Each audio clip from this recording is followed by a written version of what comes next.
Hello, in this video, let's see how we can generate this epic fight sequence between our custom character and aliens happening in front of the Chennai-Central railway station in Chennai, India. All right. So in order to create this fight sequence, we are making use of the Seedance 2.0 AI video generation model. Okay. And Seedance 2.0 is known for its high quality fight sequences that it can generate. Now, in order to have a custom character inside of this video generation, we would need to give some sort of a character reference sheet. Okay. So in this case, here we have that character generation sheet, which I have, built again using Google's Nano Banana. Now, in order to create this character sheet as well, right, like over here, you see that we have given a bunch of inputs. Over here, you see all the different images that we have given to generate this character sheet. Now, the images that I gave as input were essentially just me sitting in front of the camera. You have basically a kind of a turntable of the character that you want to put. In this case, I just took a bunch of pictures of me looking to the right, to a bit of angle straight, to angle in the left, and directly to the left, and also the backside of my head. Okay, so all of this I plugged in as input to Google's Nano Banana. Now, this was not the first iteration of the character sheet generation. The first iteration was essentially this. Okay, here in the first generation, it didn't look quite like me because I guess I just added this line of telling that I am like a South Indian male, and based on that, it just made some assumptions, I guess.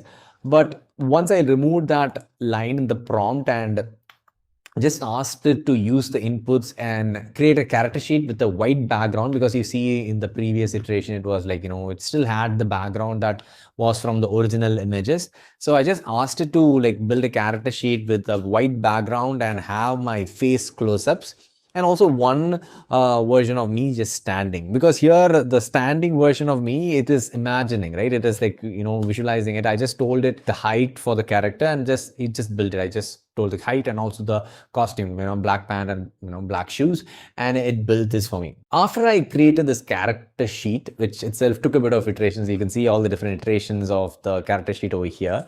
See, this is another version. This doesn't even look like me. So, and then I refine the prompt again, and then all right, so this is basically the character reference sheet that we ended up going ahead with, and I plugged it into Seedance.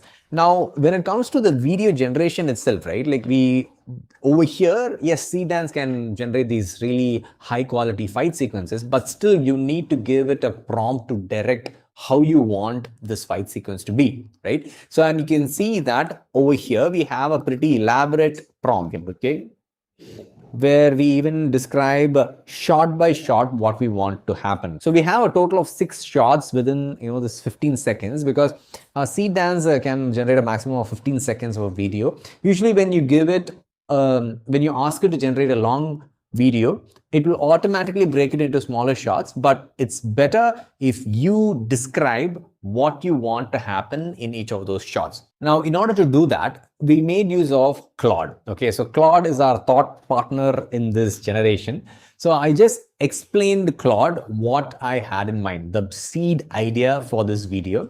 So basically I told Claude that I want to create this fight sequence, epic fight sequence between a human character and an alien that is happening in front of the Chennai-Central station, in a busy road with a lot of autos and buses and people, and so it should be happening in Chennai, India, and it should be epic, right? So that's basically my idea. And I did tell Claude that I'm going to give this prompt to Seedance, so I asked it to build it accordingly. So Claude did a really good job of doing it. It understood that it's like this ByteDance is Seedance 2.0 model. So based on that, it built a pretty detailed prompt for me. So you can see that it starts by saying that use this image, whatever the character sheet is, for the main character.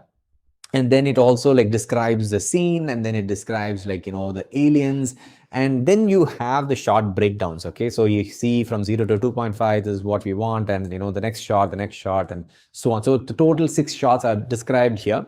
It even describes the audio that needs to be in the video, and then finally, the overall sharpness that the video needs to have. So here, the actual work of writing the script also is delegated to an AI assistant.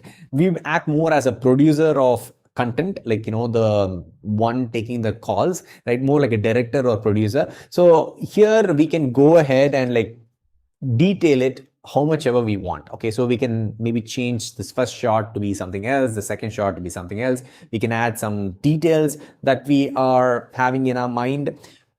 And even that, we don't need to type it by hand. We can just tell Claude to refine maybe the second shot to be something else. You can give it, or you can just ask it to do something totally entirely different, because over here with Claude, you're still working with text, right?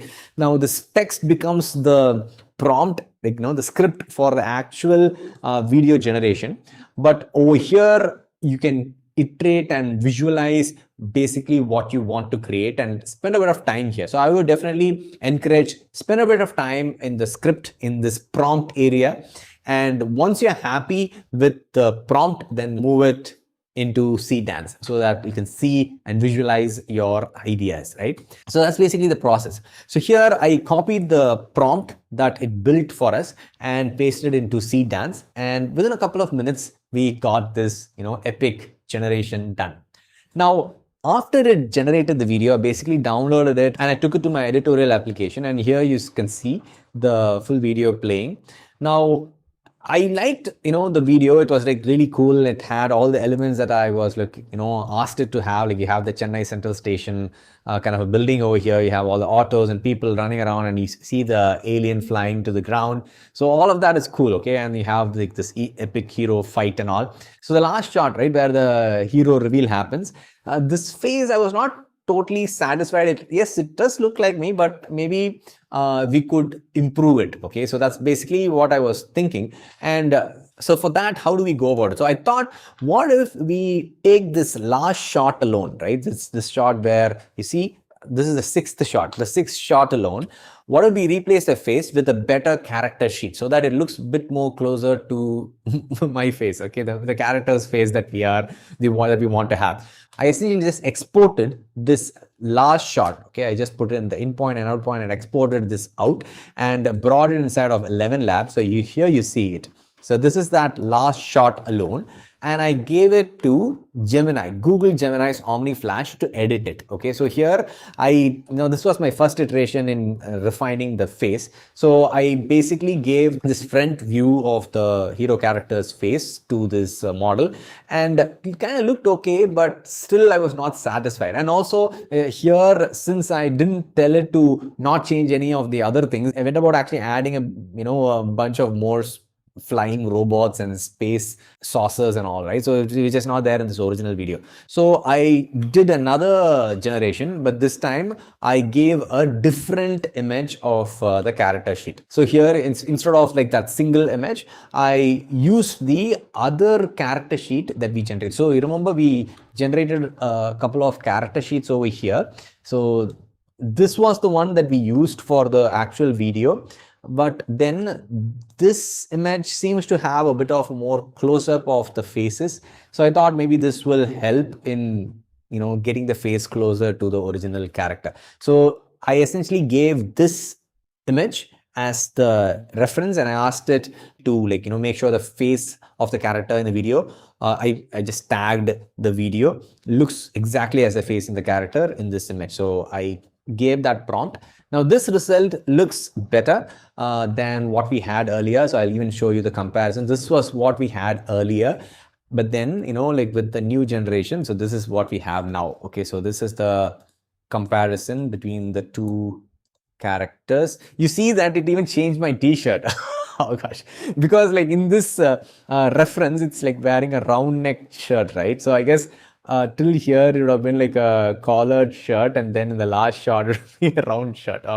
So this, I guess, looks a bit better, so I went ahead with this. But you can see that, even after Seedance does this generation, you don't need to necessarily just stick with what it just generated, right? You can use another model to refine it. In this case, like, we have taken this last shot and edited it, right? We have like essentially changed the face using Gemini's Omni Flash by giving a different character sheet reference. So yeah, so that's essentially how we have generated this visual effects sequence using Seedance, and then bit of editing using Gemini Omni Flash.